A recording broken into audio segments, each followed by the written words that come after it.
Ini adalah agen layanan gadai. Pemiliknya Ernawati, seorang ibu rumah tangga.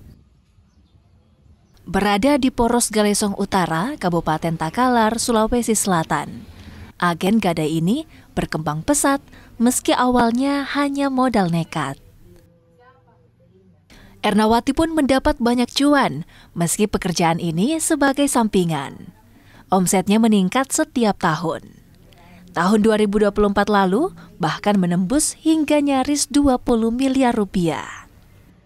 Saya mengetahui agen Pegadaian dari salah satu karyawan Pegadaian pada tahun 2019. Pada saat itulah saya mulai bergabung menjadi agen Pegadaian. Tapi saya mulai serius menjadi agen Pegadaian dari tahun 2021. Semenjak nasabah saya mulai banyak. Pembukaan agen jadi salah satu strategi marketing bagi lembaga gadai.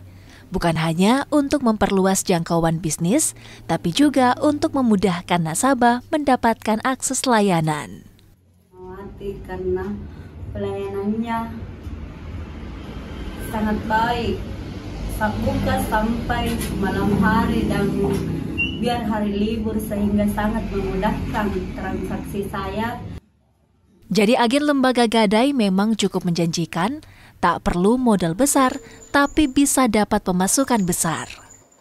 Jadi menjadi agen Pegadaian itu juga bisa menjadi other income masyarakat, ya, yang mana masyarakat yang ingin mendapatkan penghasilan tambahan tanpa harus melakukan mengeluarkan banyak modal, ya, untuk berusaha ataupun membuat semacam suatu karya, tidak perlu. Jadi masyarakat bisa langsung mendapatkan other income-nya dari mengajak beberapa mungkin rekan kerja ataupun orang-orang yang memiliki kebutuhan uang yang mendesak dengan jatuh temponya tidak terlalu lama, itu bisa mengajaknya menjadi nasabah dari suatu pegadaian ataupun lembaga gadai lainnya. Jadi itu bisa menjadi other income-nya masyarakat.